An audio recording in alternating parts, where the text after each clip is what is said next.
Kalupur railway station से Kalupur metro station और फिर वहां से अहमदाबाद मेट्रो की सवारी करते हुए मैं थलतेज पहुंचा। यानी कोई बाहर से वंदे भारत के जरिए आ रहा हो तो उसके बाद सीधे सीधे मेट्रो पर चढ़कर शहर में अपने घर जा सकता है या काम के लिए शहर के दूसरे हिस्से में जा सकता है। और गति इतनी तेज कि जो शेड्यूल कार्यक्रम बनाया था उससे 20 मिनट पहले मैं थलतेज पहुंच गया। मैं आज ट्रेन में सफर कर रहा था। डिपार्टमेंट के लोग कई खूबियां बताते रहते हैं। अगर आप अपने बच्चों को पैसे का पाठ नहीं सिखाएंगे तो पैसा कमाने के बाद में हो सकता है वो आपको ही बेच दें। सावधान, फ्रीडम ऐप को डाउनलोड करें, बच्चों को पैसे का पाठ कैसे पढ़ाना है सीखिए। एडवर्टाइजमेंट भी करते रहते हैं, कितनी स्पीड है, क्या व्यवस्था है सब। लेकिन एक और पहलू जो शायद डिपार्टमेंट की तरफ का ध्यान नहीं गया है, मुझे वो अच्छा लगा, मैं बताना चाहता हूं। ये जो वंदे भारत ट्रेन है, मैं कोई गणितज्ञ नहीं हूं, वैज्ञानिक नहीं हूं, लेकिन मोटा मोटा मैं अंदाज लगा सकता हूं कि हवाई जहाज में यात्रा करते समय अंदर जितनी आवाज आती है,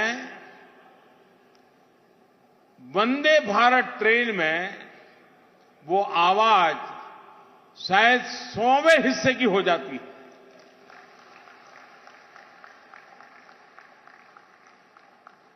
यानी 100 गुना ज्यादा आवाज विमान में होती है।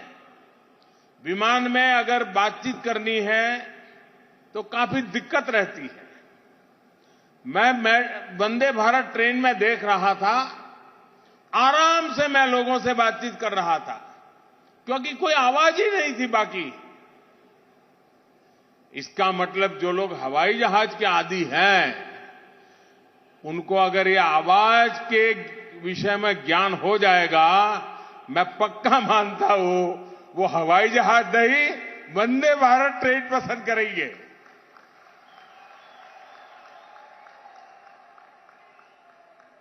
અને મારા અમદાવાદીઓ,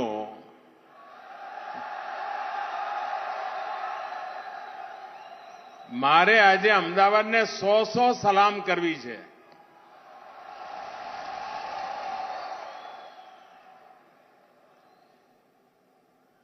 નવરાત્રીનો તહેવાર હોય, રાત આખી દાંડિયા ચાલતા હોય, આપણું શહેર કે આપણું ગુજરાત ઊંઘતું જ ના હોય, એવા નવરાત્રીના દિવસોમાં આ ધૂમ ધકતી ગરમીની વચ્ચે આટલો મોટો વિરાટ જનસાગર મેં પહેલી વાર જોયો છે ભાઈ। હું અહીંયા જ મોટો થયો, आवड़ो मोटो कार्यक्रम अमदावाद करी बतायो होय, ये मारो आ पहलो अनुभव है।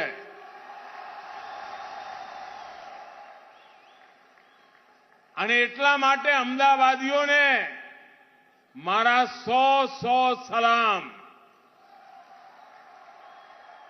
અને એનો અર્થ એ થયો કે અમદાવાદીઓને મેટ્રો શું છે એની બરાબર સમજણ છે। मैं एक बार हमारा अर्बन डेवलपमेंटना मंत्रीओ जोड़े बात करी थी। मैं कहूं भाई तमे मेट्रो में आखा देश में करवी जोईए, आपणी जवाबदारी है, पण तमने अमदावादीओ सौथी वधारे रिटर्न आपशे। मने के केवी रीते? मैं कहूं साहेब अमारो अमदावादी है ने हिसाब लगावे कि ऑटो रिक्शा में जाऊं तो केटला पैसा आए, केटलो टाइम जाए, કેટલી ગરમી ખાવી પડે, અને મેટ્રોમાં જવું તો આટલો તરત એ મેટ્રોમાં આવી જાય। સૌથી વધારે આર્થિક રીતે લાભ કરે એ અમદાવાદનો પેસેન્જર કરે. એટલે તમારા અમદાવાદમાં એક જમાનામાં હું અમદાવાદનો ઓટો રિક્ષા વાલો કરીને ગીત ગાતા હતા. હવે મેટ્રો વાળો એમ કરીને गीत गाते. मैं सचमुच में आज अहमदाबाद को जितनी बधाई दूं, जितनी सलाम करो उतनी कम है दोस्तों. आज अहमदाबाद ने मेरा दिल जीत लिया है.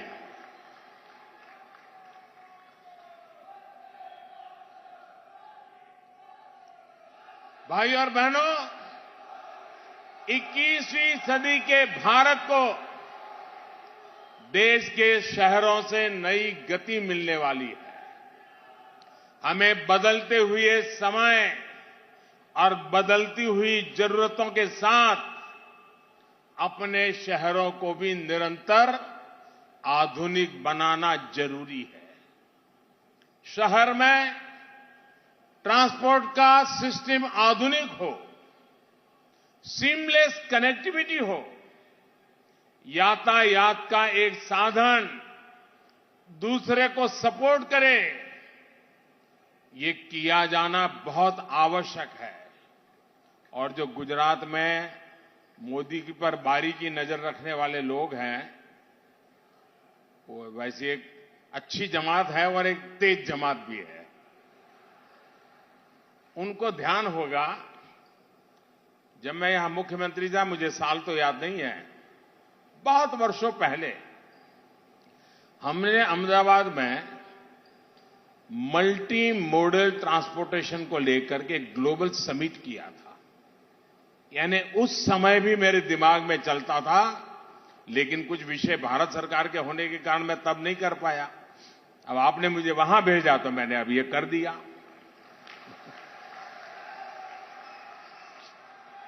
लेकिन ये सोच आज साकार होती हुई देखता हूं. और इसी सोच के साथ बीते 8 वर्षों में शहरों के इंफ्रास्ट्रक्चर पर इतना बड़ा निवेश किया जा रहा है. 8 वर्षों में एक के बाद एक देश के 2 दर्जन से ज्यादा शहरों में मेट्रो या तो शुरू हो चुकी है या फिर तेजी से काम चल रहा है. देश के दर्जनों छोटे शहरों को एयर कनेक्टिविटी से जोड़ा गया है. उड़ान योजना छोटे शहरों में हवाई सुविधा देने में भूमिका निभा रही है. हमारे जो रेलवे स्टेशन हुआ करते थे, उनकी क्या स्थिति थी, ये आप भली भांति जानते हैं. आज गांधीनगर रेलवे स्टेशन दुनिया के किसी भी एयरपोर्ट से कम नहीं है. और 2 दिन पहले भारत सरकार ने अहमदाबाद रेलवे स्टेशन को भी आधुनिक बनाने की स्वीकृति दे दी है. साथियों, देश के शहरों के विकास पर इतना अधिक फोकस, इतना बड़ा निवेश इसलिए किया जा रहा है क्योंकि ये शहर आने वाले 25 साल में विकसित भारत के निर्माण को सुनिश्चित करने वाले हैं. यही अहमदाबाद, सूरत, बड़ौदा, भोपाल, इंदौर, जयपुर, यही सब हिंदुस्तान के 25 साल के भाग्य को गढ़ने वाले हैं.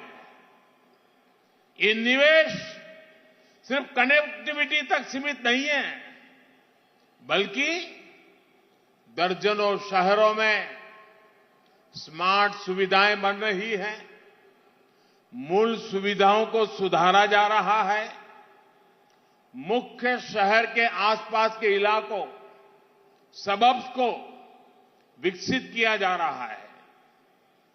ट्विन सिटी का विकास कैसे होता है, गांधीनगर अहमदाबाद इसका उत्तम उदाहरण है। आने वाले समय में गुजरात में अनेक ट्विन सिटी के विकास का आधार तैयार हो रहा है। अब तक हम सिर्फ New York new Jersey twin city सुनते रहते थे। मेरा हिंदुस्तान पीछे नहीं रह सकता।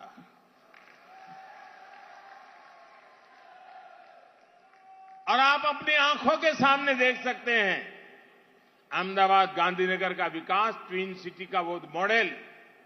उसी प्रकार से हमारे नजदीक में आनंद नडियाद, उधर भरूच अंकलेश्वर, वलसाड़ और वापी, सूरत और नवसारी, बड़ोदरा हालोल कालोल, मोरबी वांकानेर और महसाना कड़ी, ऐसे बहुत सारे ट्विन सिटी गुजरात की पहचान को और सशक्त करने वाले हैं।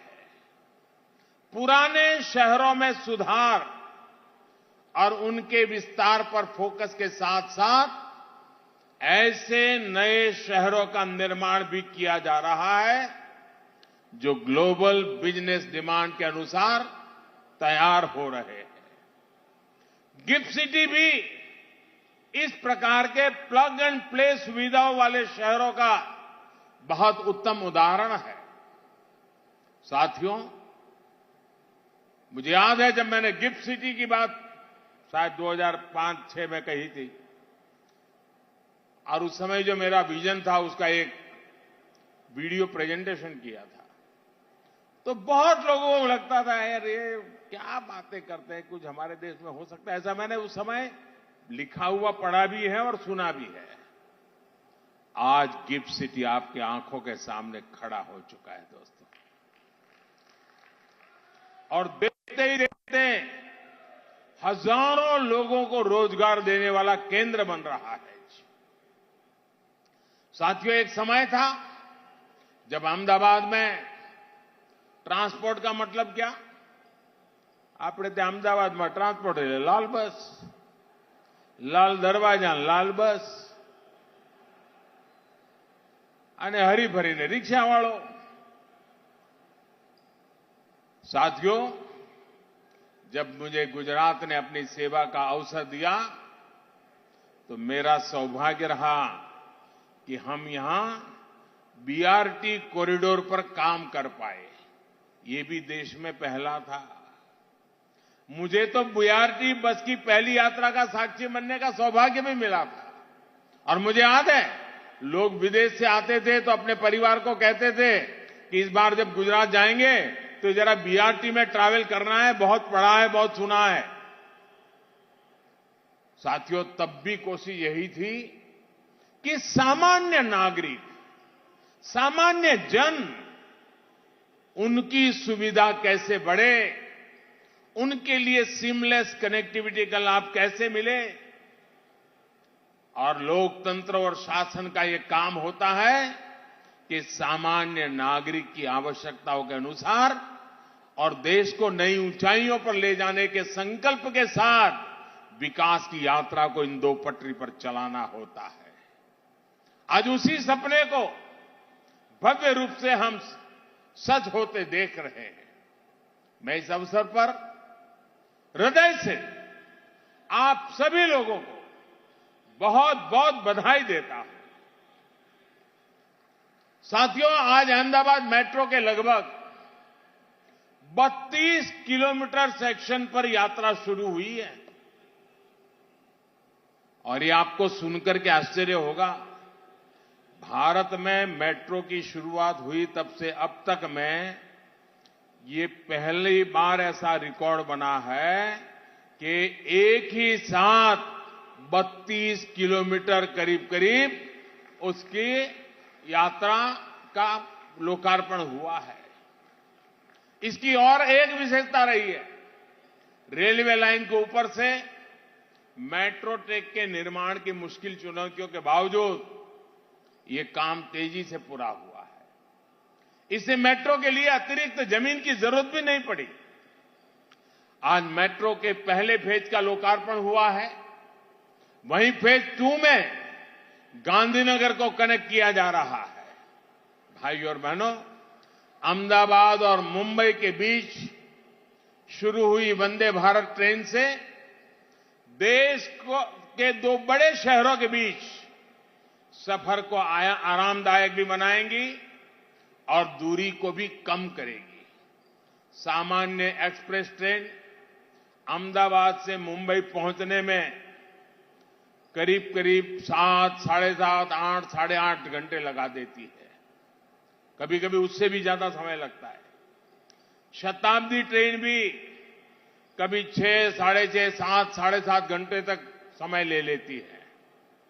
लेकिन वंदे भारत ट्रेन अब ज्यादा से ज्यादा 5.5 घंटे में ही अहमदाबाद से मुंबई पहुंचा देगी।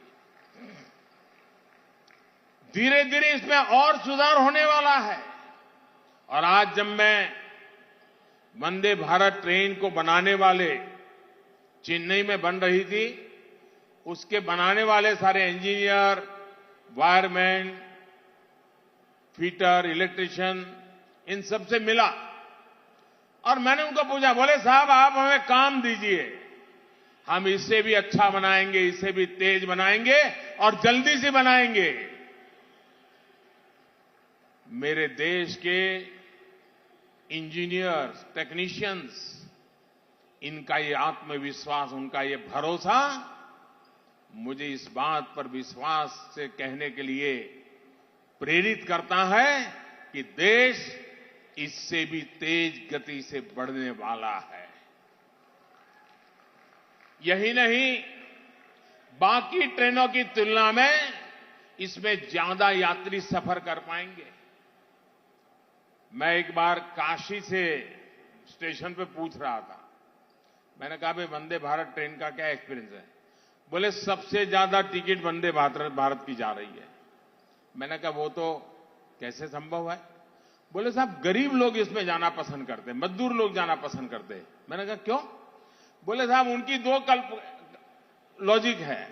एक, लगेज काफी अंदर जगह है ले जाने के लिए, और दूसरा, इतना जल्दी पहुंच जाते हैं कि जाकर के काम करते हैं तो उतने घंटे टिकट का जो पैसा है वो भी निकल जाता है। ये वंदे भारत की ताकत है। साथियों, आज इस अवसर पर मैं आप लोगों को यह भी बताना चाहता हूं कि डबल इंजन की सरकार का लाभ कैसे अहमदाबाद प्रोजेक्ट को मिला। जब बोटाद रेल लाइन का ओवरहेड स्पेस मेट्रो प्रोजेक्ट के लिए इस्तेमाल करने की बात आई तो केंद्र सरकार ने तुरंत इसकी मंजूरी दे दी। इससे वासना ओल्ड हाईकोर्ट रूट की मेट्रो का काम तुरंत ही शुरू होना संभव हो सका। अहमदाबाद मेट्रो पर जब मेट्रो पर काम करना हमने शुरू किया तो रूट ऐसा प्लान किया गया जिससे गरीब से गरीब को भी लाभ हो। ये ध्यान रखा गया कि जहां पब्लिक ट्रांसपोर्ट की सबसे ज्यादा जरूरत है, जहां सांकरी सड़कें। अगर आप अपने बच्चों को पैसे का पार्ट नहीं सिखाएंगे तो पैसा कमाने के बाद में हो सकता है वो आपको ही बेच दें। सावधान, फ्रीडम ऐप को डाउनलोड करें, बच्चों को पैसे का पार्ट कैसे पढ़ाना है सीखिए।